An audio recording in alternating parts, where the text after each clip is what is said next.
Fail होऊ द्या, आधी डॉक्टर बनायचं हे डोक्यात कसं आलं आणि तू आईवडिलांना कन्व्हिन्स कसं आहे कॉम्पिटिशनमध्ये पुढे. तर मला आत्ता तुमच्याशी बोलताना कळालं की हे गुण आले कुठून.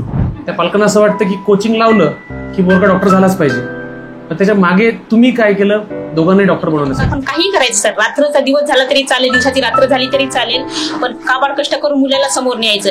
कर्जच होईल, होऊन काय होईल. क्या बात आहे.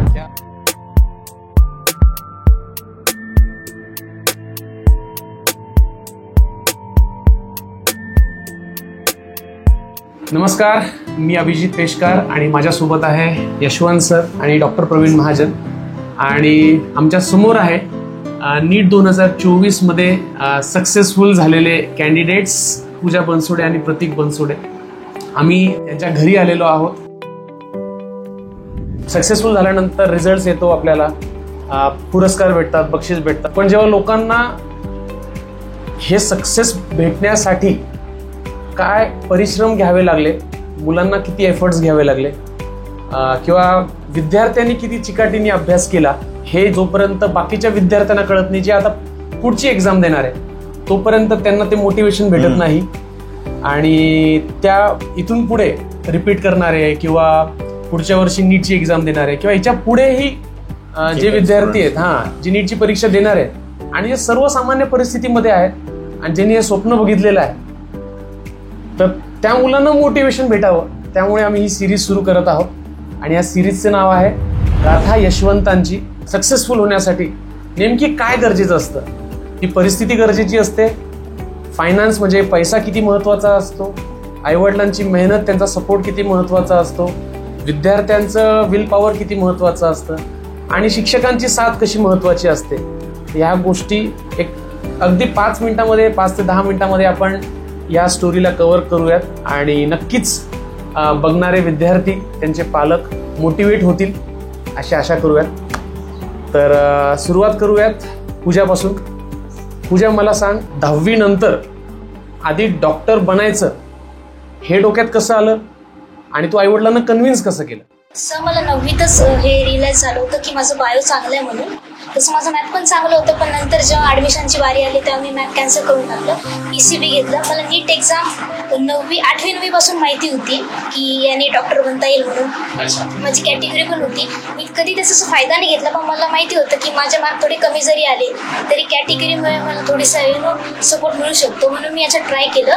आणि माझी मैत्रीण समृद्धी, तिने मला एंट्रन्सबद्दल सांगितलं की तिथे ॲडमिशन घे. तिचं माझं सोबतच ठरलं होतं की आम्हाला एकाच फील्डमध्ये जायचं आहे, त्यामुळे मी एंट्रन्स दिली आणि मी या कोचिंगमध्ये एंटर झाले. मेन तुझा विचारायचं की हे डॉक्टर बनायचं एवढं मोठं स्वप्न, हे बनण्याची हिंमत किंवा भीती वाटली नाही कधी की कसं होईल, काय होईल? नाही सर, मला खूप कॉन्फिडन्स होता मी करू शकते म्हणून. कारण माझा सिटिंग टाइम होता स्टडीचा तो पहिल्यापासूनच 8 ते 10 घंट्याचा होता. अच्छा, म्हणजे 10वी पर्यंतच तुझा 8 ते 10 घंट्याचा. आणि मला माहिती होतं की खूप मेहनत करायची आहे आणि मी तितकं करू शकते, मला चांगलं माहिती होतं सर. आणि पॅरेंटल सपोर्ट पण खूप होता, आई वडिलांचा सपोर्ट होताच. तुला डॉक्टरच का व्हावं वाटलं, इंजिनियर का नाही व्हावं असं वाटतं? मला वाटतं मॅथ मी समोर हँडल नाही करू शकत जितकं बायो मी हँडल करू शकते. अंडरस्टँडिंग बायोची पहिल्यापासून माझी चांगली होती, म्हणून मी डॉक्टर्स बनायचं ठरवलं. बायो हा एक मेन तुला आवड बायोलॉजी सब्जेक्ट सोबत होती, त्याच्यामध्ये अटॅचमेंट त्याच्यावर चांगली होती, म्हणून तुला डॉक्टरच व्हावं असं वाटतं. गुड. आणि महत्वाचं मॅडम आणि सर, म्हणजे तुमच्या मुलींनी जेव्हा तुम्हाला पहिल्यांदा सांगितलं की आई मला डॉक्टर बनायचं आहे, तर तुमची रिॲक्शन काय होती आणि तुम्ही कसं त्याला सामोरे गेले आणि कसं फायनली ठरवलं की डॉक्टर बनायचं आहे? मी तर तिला पहिली वेळ सांगितलं की बाई डॉक्टर नको बनू, म्हणलं वेळ नाही भेटत म्हणलं डॉक्टरना. खरंच मनापासून सांगते सर की नको म्हणलं, वेळच नाही भेटत म्हणलं डॉक्टरला. ती नाही म्हणे मला डॉक्टर बनायचं आहे. म्हणलं करशील तर पहिल्या याच्यात करावं लागेल तुला. हो म्हणे, विश्वास माझ्यावर ठेव म्हणे. आणि ज्यावेळेस तुमच्या क्लासमध्ये आली सर, तर एवढा मोठा क्लास पाहून असं वाटलं माझी मुलगी इथं टिकणार नाही. तरी तिला सपोर्ट करायचं तर पूर्ण ठरलं होतं सर की आता हिला सपोर्ट करून जे म्हणते ना ते करायचं तर करायचं. आणि पहिल्या याच्यामध्ये एवढे चांगले मार्क आले, त्यामुळे खरं विश्वास आणखी नाही बसत नाही सर माझा, खरंच नाही बसत. आता ती म्हणली त्या शब्द तिने पण पाळला आणि सक्सेस पण झाली. त्यामुळे खरंच सर अशक्य गोष्टी शक्य होत्या तुमच्या क्लासेसमुळे सर.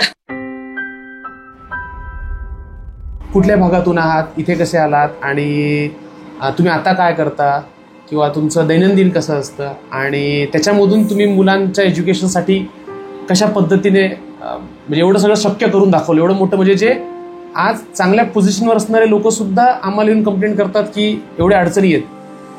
तर तुम्ही इतकं छान कसं सगळं केलं? आम्ही नांदेडचे आहेत.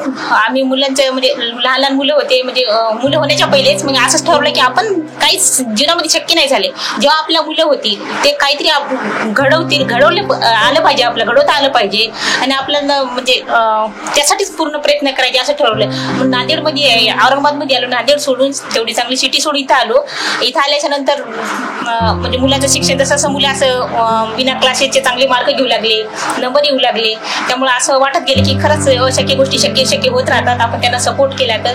त्यामुळे मग हे तास रिझल्ट आल्यामुळे तुम्हाला तर सगळं सर समोरच आहे. म्हणजे लहानपणी शाळेमध्ये असल्यापासून रिझल्ट चांगला आहे. चांगला आहे सर. म्हणून तुम्हाला वाटलं की आता हे पुढे सुद्धा ठेवायचं आणि आपल्याला नाही झालं सर ते मुलं शक्य करून दाखवतील असं पहिल्यापासूनच वाटायचं. तुमचं एज्युकेशन काय मॅडम? माझं 12वी फेल आहे सर. मी 12वी फेल असं म्हणा.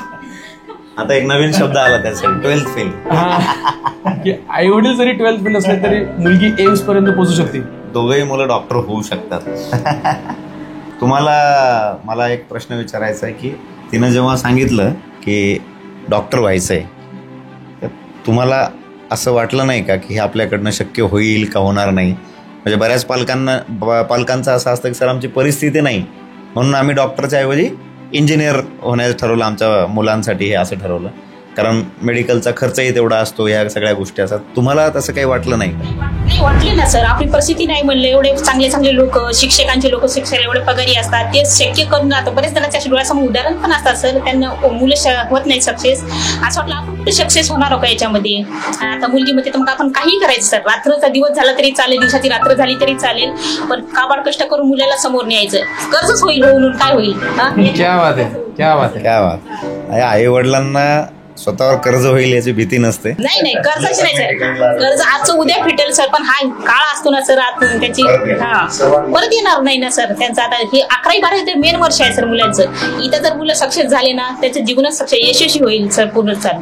आता जर मुलांना तर आईचा आराम केला तर पुढे काय स्ट्रगलच करायला लागेल सर त्यांना. म्हणजे याचा अर्थ एज्युकेशन हे पुस्तकी जरी नसलं पण जे तुमच्याकडे नॉलेज आहे की मुलांचं अभ्यास करण्याचं वयच हे आहे, वयच आहे सर, पूर्ण पुन्हा येणार नाही सर. हे वेळ समजले, त्यांना समजलं ना आम्हाला. खूप साऱ्या एज्युकेटेड पालकांना सुद्धा हे कळत नाही जे तुम्हाला कळालंय. त्यामुळे मला वाटतं की हे बघणारे बरेच पालक आता जाणून घेतील की मुलांचं हे वय आहे. माझं म्हणणं असतं जीव द्या मुलांना, फेल होऊ द्या, पुन्हा सक्सेसफुल होऊ द्या, प्रयत्न करू द्या. पुढचा प्रश्न वडिलांकडे येऊयात.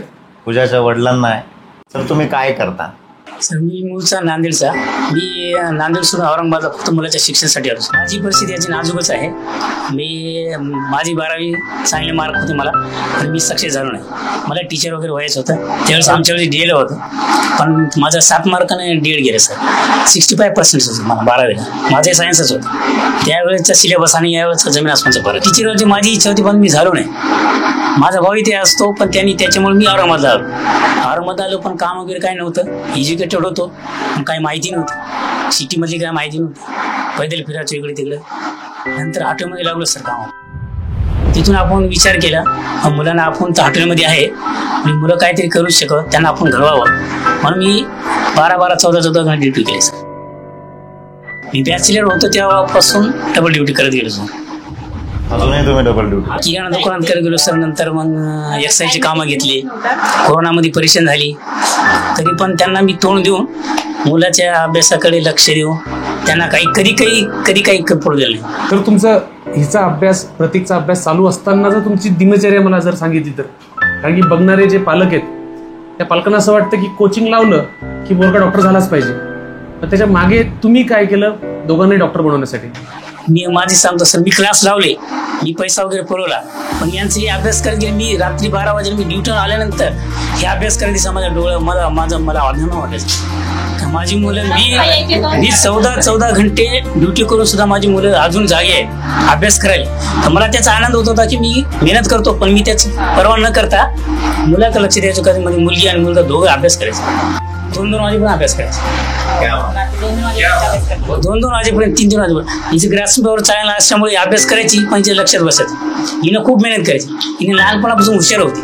हिचा पहिले शिशुवर्गापासून नंबर येत यायचा. डान्समध्ये, स्पीचमध्ये अव्वल राहायची. त्याच्यामुळे हिला मला पहिलं वाटायचं की हिनं कुठेतरी लागते.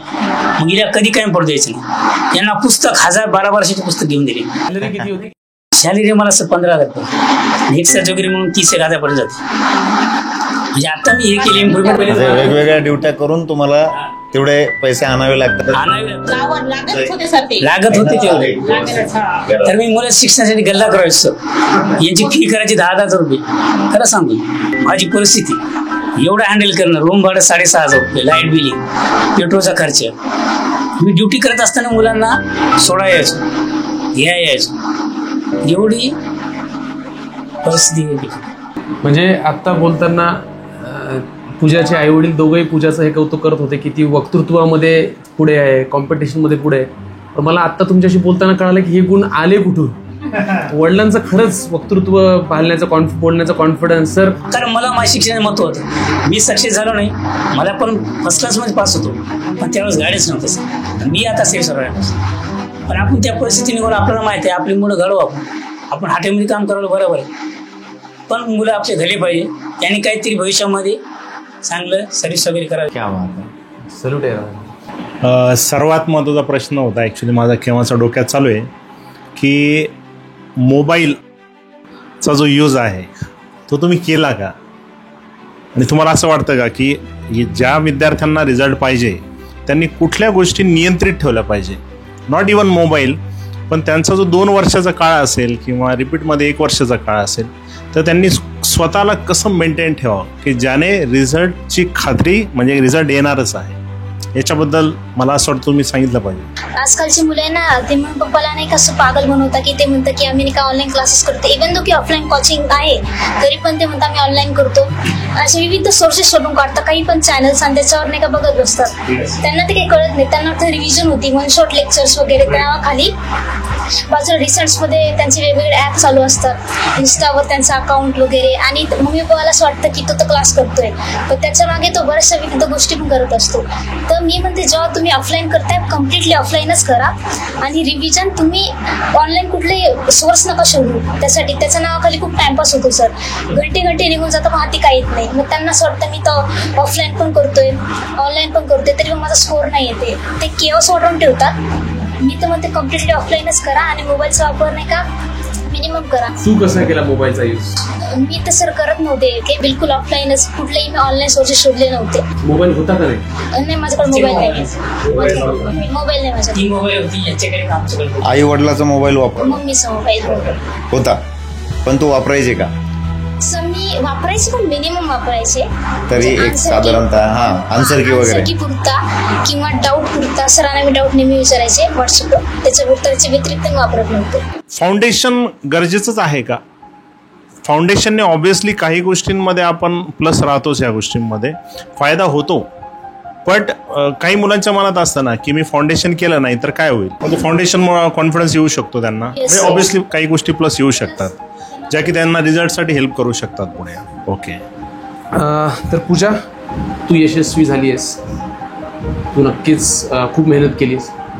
पण तुला काय वाटतं तुझ्या आईवडिलांनी किंवा तुझ्या आईवडिलांचा याच्यामागे किती वाटा आहे आणि कसा आहे तो? सर त्यांनी खूप जास्त सपोर्ट केला 2 वर्षाच्या टाईममध्ये. मला जेव्हा पण मार्क कमी आले माझी मम्मी नेहमी मला विचारायची की का कमी आले. तिने कधीच मला असं रागवलं नाही. ती लगेच मला घेऊन जायची नेहमी. तुमच्याकडे ती आणायची ती थोडा सरांकडे. त्या दोघं नेहमी पण वॉच ठेवायचे माझ्या मार्क्सवर की मागे किती आले आता किती आले. ती विचारत राहायचे नेहमी. आणि कधीच त्यांनी कुठल्याही गोष्टीची कमी नाही पडू दिली. मी ज्याच्या पुस्तकाचं नाव यांना चिठ्ठीवर लिहून दिलं ते जाऊन लगेच आणून द्यायचे. ते प्राईस कधीच बघत नव्हते. नेहमी ते आणून द्यायचे. मी पेन मागितलं तर ते बॉक्स आणून द्यायचे. चक्क की म्हणजे कधीच त्यांनी कमी नाही पडू दिले. मी जेव्हा त्यांना म्हणलं पप्पा म्हणजे कामून आले की म्हणायचे डाऊटला सोडा वापस उस्मानपुरात, ते लगेच घेऊन जायचे डाऊटला. ते बाहेर उभा राहायचे 2-3 घंटे तरी मला लागायचे. ते बाहेर उभा राहायचे नेहमी माझ्यासाठी आणि मला घेऊन यायचे. सिक्युरिटीच्या त्यांनी पूर्ण काळजी घेतली आणि अभ्यासाची पण खूप काळजी घेतली. मला नेहमी मम्मी म्हणजे खाण्यापिण्यावर तिचं लक्ष होतं माझ्या, की मी चांगले येऊन परफॉर्म करावं नेहमी. तिने खूप सपोर्ट केला आहे मला दोघांनी पण. तर मला असं वाटतं की ज्या मुलांना जाणीव असते आपल्या आईवडिलांच्या कष्टांची आणि ज्या पालकांना विश्वास असतो आपला मुलगा जे करतोय तो योग्य करतोय, त्या घरामध्ये सक्सेस हे येतच असतं. तर सर मी तर म्हणेल की सर तुमच्या एज्युकेशन आणि तुमच्या पण मेहनतीला एक वेळ लागणार होता, पण सक्सेस हे भेटणारच होतं. म्हणजे तुमची जिद्द होती. तुमच्याशी बोलल्यानंतर मला कळालं की तुमची जिद्द होती. क्या बात आहे, बहुत बढिया. बरं पूजा आणि प्रतीक, तुमच्या अभ्यास करण्याची जागा आणि लॅब नाही तर तिकडे बसायचं त्या रूम. अच्छा, मागच्या रूम मध्ये बसायचा. ठीक आहे. आणि तू? अच्छा, तर ह्याच रूम मध्ये पूजाने अभ्यास केलेला आहे. रूम मध्ये या ठिकाणी बसलेलो आहेत, ह्याच रूम मध्ये. ते समोर चार्ट जे लावलेले आहेत भिंतीवरती. पालकांना काय संदेश राहील तुमचा आणि तुमचा? सर मुलं जर अभ्यास करतात त्याला फुल सपोर्ट करा. हे तर माझं सगळ्या पालकांना सांगणं आहे सर. मुलं करत असतील ना त्यांना पूर्ण वेळ द्या. उद्या चला म्हणायला नको का आम्हाला मुलं पालकांनी वेळ नाही दिला, खरंच की आम्ही केलं असतं म्हणतात सर. बरेच विद्यार्थी म्हणतात असे, पालकांनी आम्हाला वेळेत सपोर्ट केला असता आम्ही केलं असतं. पण आता त्यांचं वय आहे सर, त्यांना फुल सपोर्ट करा. अभ्यास करा, जे लागेल ते आणून द्या त्यांना. हेच वय आहे त्यांचा अभ्यास करण्याचं. एवढे येतं सक्सेस झाले तर आम्हाला अभिमान वाटला सर. आज म्हणायला लागले लोक झाले आपले डॉक्टरचे आई वडील, डॉक्टरचे आई वडील. तर असं खूप छान वाटतंय सर. क्या बात है, क्या बात है, बहुत बढ़िया. त्याला खूप सपोर्ट करायला पाहिजे. सगळ्या पालकांनी सपोर्ट केला पाहिजे. जे लागेल ते त्यांना द्या. काही नाही, कर्ज होईल आजचं उद्या होईल. पुस्तक जे लागेल ते त्यांना ते मागतील ते दे. खाण्यापिण्या हेल्थकडे खूप लक्ष द्या. आपण हेल्थकडे एक लक्ष द्या. ज्यांची पालक जास्त इकॉनॉमिक चांगली असतील तरी त्यांची मुलं घडू शकत नाही. त्याचं मागचं कारण असते, कारण त्याच्या आईवडील त्यांना मुलांना सोड देत असतात, पैसे देतात, त्याच्यामुळे मुलं बघतात. त्यांना द्यायला नाही पाहिजे, मोबाईल जास्त वापर देणं पाहिजे. ज्यावेळेस आपण इकॉनॉमिक त्यांना पैसे देतो हे काय ते काय, त्यामुळे मुलं बिघडतात. हे अशा पालकांनी नजर ठेवा मुलं. थोडं पालकांनी स्ट्रिक्ट सुद्धा राहिलं पाहिजे. सगळ्या सुख सुविधा देण्याच्या नावाखाली त्यांना किती आणि कधी द्यायचं हे जास्त महत्वाचं आहे.